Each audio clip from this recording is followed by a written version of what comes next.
Yet another conspiracy theory comes true. There's a lot of that going on recently. UK government has confirmed that they will start small-scale research on what the fuck do they call it?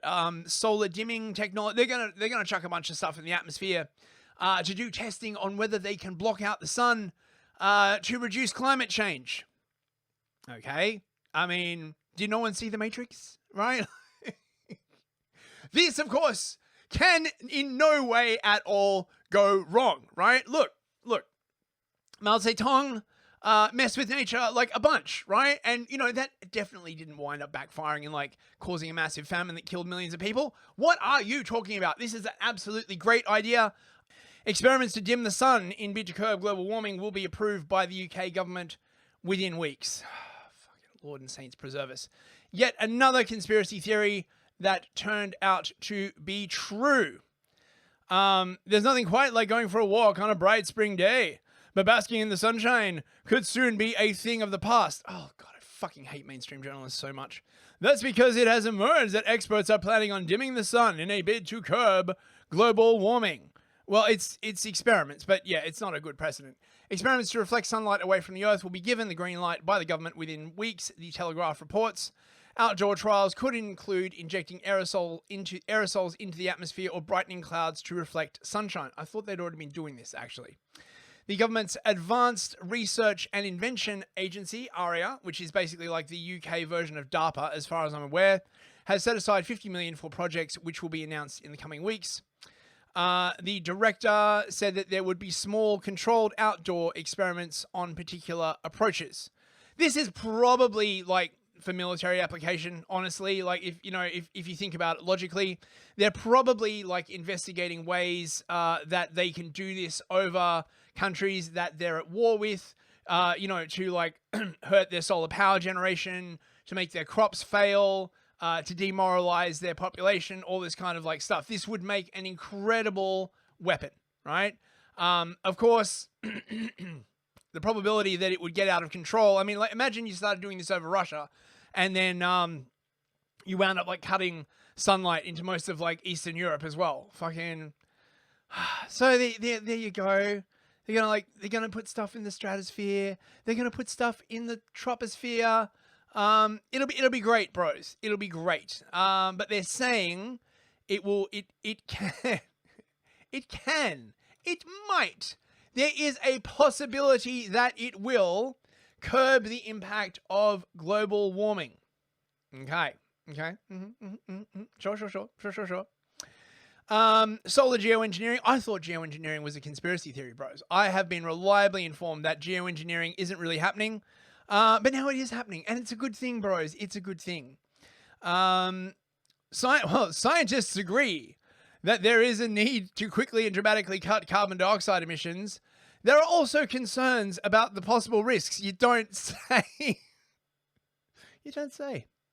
Critics have voiced worries that geoengineering could backfire and even make climate change worse by triggering disruptive weather patterns. This is a military thing. I bet you any fucking money this is like a military thing.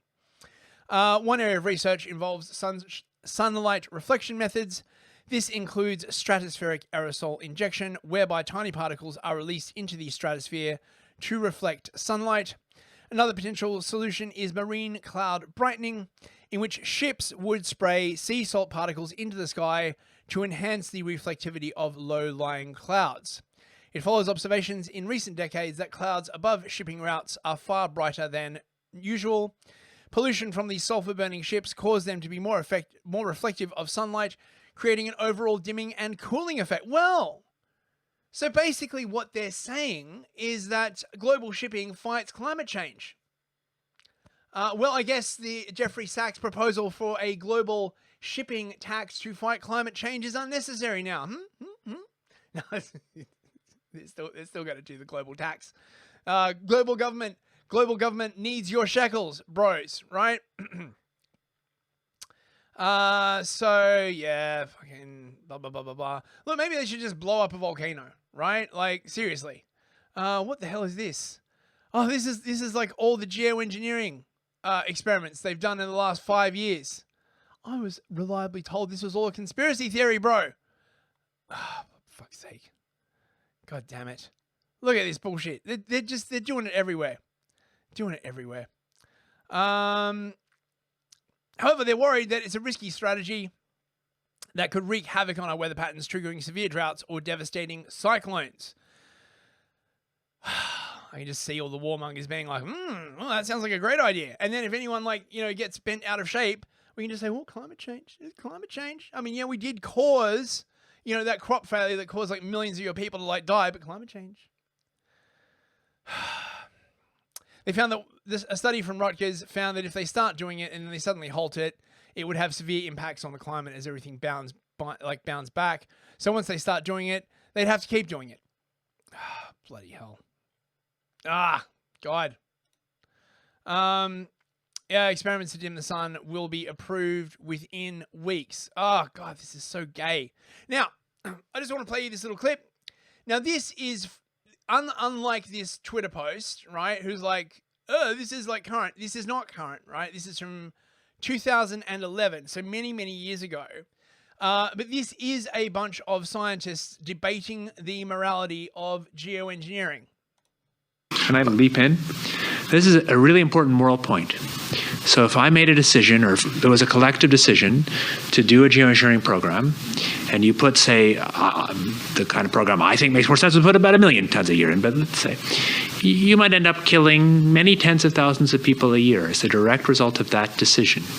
I think that has moral consequences. I don't sweep it under the rug. So this is a case where I take this much differently from Alan and think it's a much more serious issue. Now, it's true that as part of doing that, you would hope that the overall benefits of human mortality would be so that you would save many, many more people than that. But the fact that you would save more people than you kill doesn't mean there's no moral impact of making a decision that directly kills people. And I think that we who talk about this have a duty to be clear-eyed about the direct risks involved in doing it. I actually think one of the most important questions we heard from was the question about acute triggers, and sort of. I think we've seen this in this country with Sandy, where climate change for at least a little while came back on the political radar screen because of extreme weather. Whether it was actually caused or affected by climate change or not.